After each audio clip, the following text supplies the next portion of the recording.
fats and why they're actually good for you.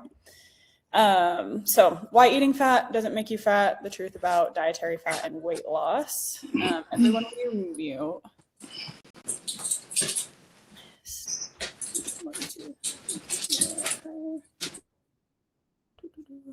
Okay, cool. All right, so here's why fat has a bad reputation. So back in the 80s and 90s, there was like a random study that came out that suggested that eating trans fat made you fat, and then everybody kind of grouped that in all together with all fats. So low fat became the biggest diet trend. I know my mom was really big on like low fat foods. We always had like fat-free milk, fat-free cottage cheese, like fat-free everything in our house, fat-free ranch. I didn't even know what actual ranch tasted like until I was in like high school or college. I'm like, oh, no wonder why people actually like ranch. It tastes good when it's like full fat. So my household was definitely filled with low fat options. But companies removed fat, then they added sugar, refined flour, corn syrups, and a lot of like extra calories, thinking that they were being healthier, but really they just made the food a little bit more processed and not in a good way. And obesity rates continued to rise. So know that fat was not actually the problem. So a big myth is if I eat fat, then I'll gain body fat. So if you eat something that is fat, or or majority of the calories come from fat, it doesn't automatically go into your body and store as fat. How you gain body fat is the more calories that you eat over the calories that you burn throughout the day. So, and it doesn't matter whether it comes from fat, carbs, or protein, it's just the total calorie surplus that you take in. So it's not directly from fat specifically. So what actually causes fat gain is a calorie surplus. So imagine your body like a bank account. So every single time you add deposits, so you add in calories, and then every single time you work out, you'll do withdrawals. And if you are depositing more than you withdraw, that means you're in a calorie surplus, and being in a calorie surplus over time will cause you to gain body fat. Sometimes it's muscle, but majority of the time, if you're not lifting, eating protein, stuff like that, then it will be body fat. So if you can think of it like a bank account, that will kind of like help you. I do have one client, her name is Elaine, and she always talks about her calories like a budget. She's like, oh yeah, I budgeted out my calories this week and I made sure that I added in these meals that I really wanted. And so I think it's so funny how she like literally talks about it as like a budget. So just keep in mind that fat is just one macronutrient, and each macronutrient has a different calorie per gram. So protein has 4 calories per gram. Carbohydrates have 4 calories per gram. Fats have 9 calories per gram, so they're a little bit more calorie dense. And then alcohol has 7 calories per gram. So just because fat has more calories per gram doesn't uniquely make it fattening. If you still eat 500 calories of fat and 500 calories of carbs, it'll provide you with the same amount of energy. That being said, you'll have to have like this amount of fat versus like this amount of carbs. And so the carbs could be more filling than the fat.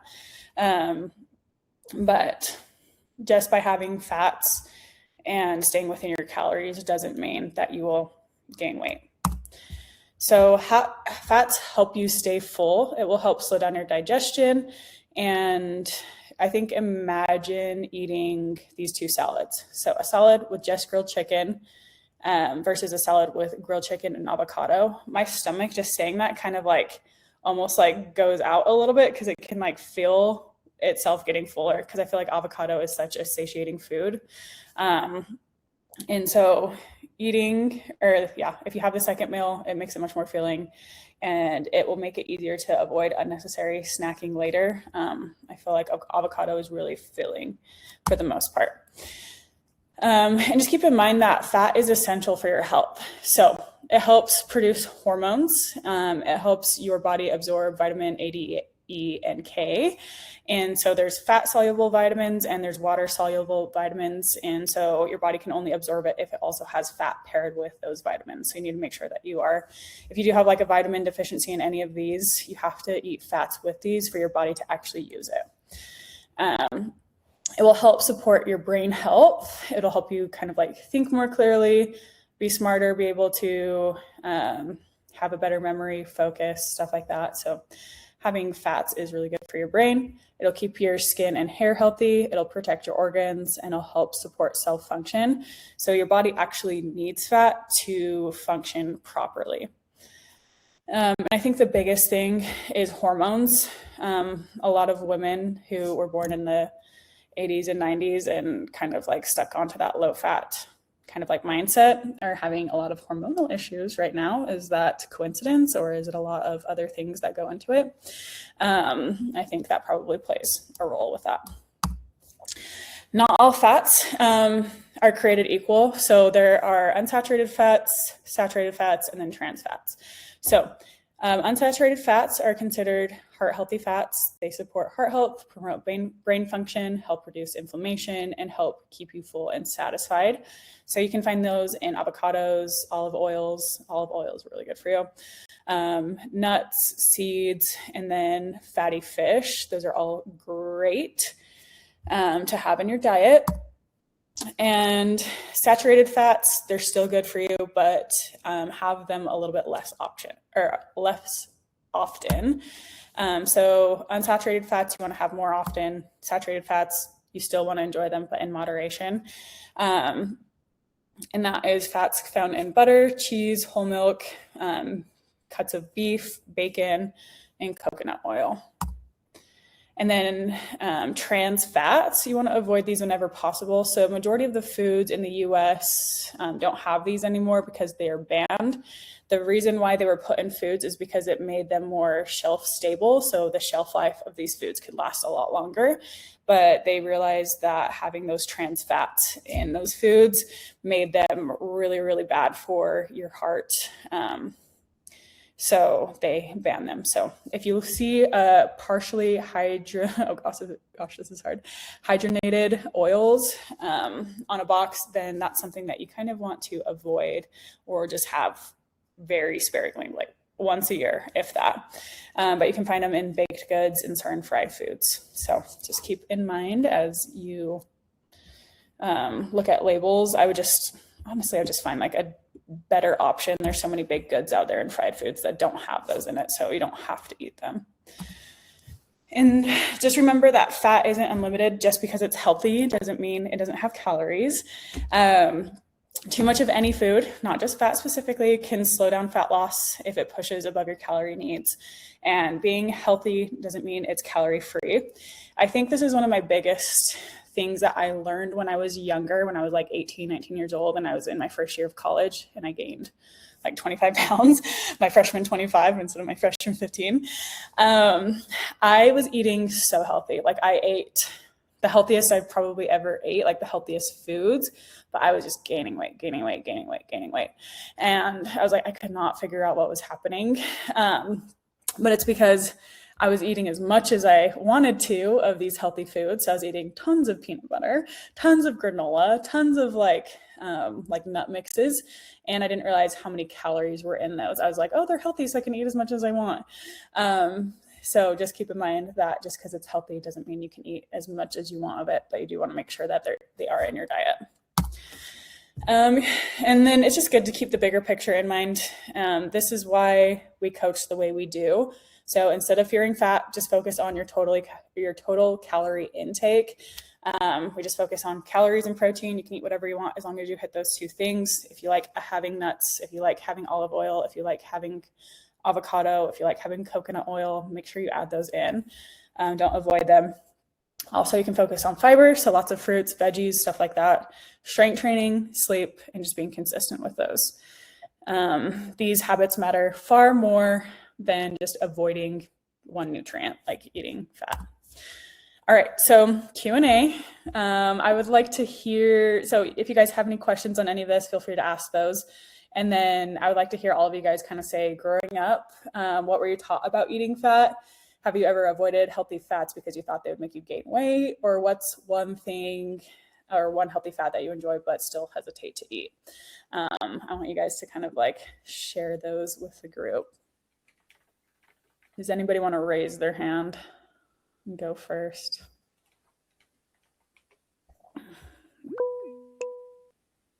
Blair, let's hear it. Sorry, I couldn't find the mute. So one question I do kind of have though is about the fat-free or lower fat products, such as like cottage cheese. Mhm. I tend to go for the lower fat one because it is less calorie. Does that matter, or is it? So if you're getting fat in your diet from any source, like if you have ground beef that has fat, if you have eggs that have fat, then that's totally fine to go fat-free on cottage cheese, as long as you're getting fat somewhere else in your diet. So that way, if you do want to have just cottage cheese and have a little bit more of it, so that way it's not as high in calories, you can do that. But I don't want you to avoid like full fat cottage cheese or low fat cottage cheese just because there's fat in it and you think it's bad. It's more just like, well, I'd rather have this one because it's less calories so I can eat more. So That's why I do it. That's totally fine. Yeah. Because then I could budget in more. Yeah, that's a good question. Okay. Anybody else? We have another person with their hand raised. Joy, let's hear it. Hi, sorry, I just started vacation. Oh, jealous. Look at her. So wait, you wanted us to, if we wanted to speak to the question about growing up too, how we were taught, or did I hear you wrong? I'm sorry. Yeah. Growing up, what were you taught about eating fat? I don't know. My mom was very portion oriented, and still is to this day at like almost 84. So it's not that she talked about fat. Just like if I was going to the cookie jar or something, it was like, what are you doing? Okay. So, so not fat per se. And then my dad had heart issues, and then she really started changing how she cooked. Gotcha. So, and then, is that how, do you know what I mean? So it wasn't discussed, but there was no extras. Yeah. Yeah. Well, it's good that she didn't like demonize fat. So I think that's a good thing. But yeah, having extra, there's pros and cons there, right? Yeah, I mean, trust me, you get it. So, yeah, and then I was in college and I was gaining some weight and I'm like, I'm not having this. And then I just probably overcompensate, not probably, with cardio, cardio queen. But, so yeah. And then I just started gradually, shifting little things at a time and then got more serious over time. Oh, okay, cool. Yeah, no, I think that sounds pretty typical. So that's good. Stacy, let's hear your answer, comment. Growing up, we were never taught didn't know nothing about fat and food. My mom and dad never talked about it because they were always real thin until they passed away. So, but the one food that I avoided was because I love avocados. Mm-hmm. And so I tend to hesitate on eating those. Yeah, those are so good for you. They keep you fuller longer. Yeah. And there's fiber in there. So I think like you can start like adding in avocados like once a week or whatever and help you like because I love avocados. I'll eat whole of them, just eat them. So. All right, let's focus on like a half. Yeah. half at a sitting. They are pretty high in calories still. I will do that. One thing that's really good that I've been eating lately is they have this protein bread. I think you can find it at Target, maybe Walmart. I found it at Sam's Club too. But it's like 10 grams of protein per slice. And then I just put avocado on it and I don't even have to add like an egg to it. So I have avocado toast with that sounds good. Okay. Yeah, and then it has your protein in the bread. So that makes it nice. Cool. All right. Actually, I want to pick on Gabby. Gabby, growing up in Honduras, did you ever hear anything like that? Or is this just something in the US that we fixated on? About fats? Yeah. Okay, so actually in Honduras, right, we eat a lot of fat. especially cheese. We have what you would call heavy cream. Yeah. So we call it mantequilla. So we have lots of that. and what I see Hondurans tend to demonize sometimes is rice. Because they put oil in it. Okay. So they say rice is bad, bread is bad, but other than that, they still eat a lot of cheese. It's like in the morning and in the afternoon, like for breakfast and dinner. Always. And when there's like bean soup Sunday, then they put the heavy cream, the cheese, nachos. Like, it's such a heavy meal that I'm like, it doesn't really matter if you don't eat rice the whole week, if you don't eat tortillas the whole week or whatever. Yeah. You're gonna eat like that on Sunday. Gotcha. And that's, yeah, we do eat a lot. okay. Interesting. Okay, Kyle, what about you? Being a guy, did you ever hear about that growing up? No, not really. I learned more about food from you than I have my entire life. Okay. So, but Interesting. yeah, luckily I was very active, football, wrestling. So those two things were like all year round. Yeah. But yeah, I have always eaten pretty consistent, but learned a lot about the protein and the calorie stuff. So Yeah. Cool. Susan, all right, I'm interested in hearing your thoughts on this.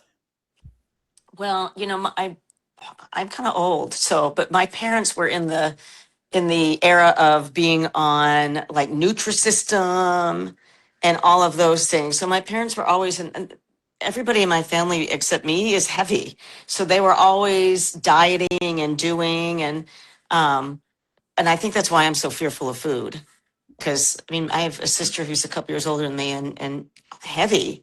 So it's just weird to me. And but so I was always around dieting, but I never had to until I became not really dieting, but became an adult. But all of those like food orders and things like that, my parents did. So food was never like. I mean, I'm the same. I've learned more about food from you guys than ever. Interesting. Well, cool. I'm glad. Yeah, hopefully, like doing this program, you guys have learned to be able to have a little bit of flexibility and not have fear around food. That's like my ultimate goal, is to help you guys heal your relationship with food. Obviously, being in a calorie deficit is never fun. And a lot of you guys are. Some of you guys aren't anymore. But the goal is to help you just kind of like be able to eat whatever you want. Obviously not in portion sizes and whatever, but be able to still eat all the foods that you love while still being a fit and healthy person. So hopefully it helps heal your relationship with food rather than gives you any sort of complexes. If it is starting to give you a complex, let us know. We'll help coach you through it. But other than that, you guys are awesome. And I hope you have an awesome week and make sure you add in some healthy fats. Sound good? Sounds good. Okay. All right. Have a good one, you guys. You do. Thank you. Bye. Thanks. Fun on your vacation, Joy.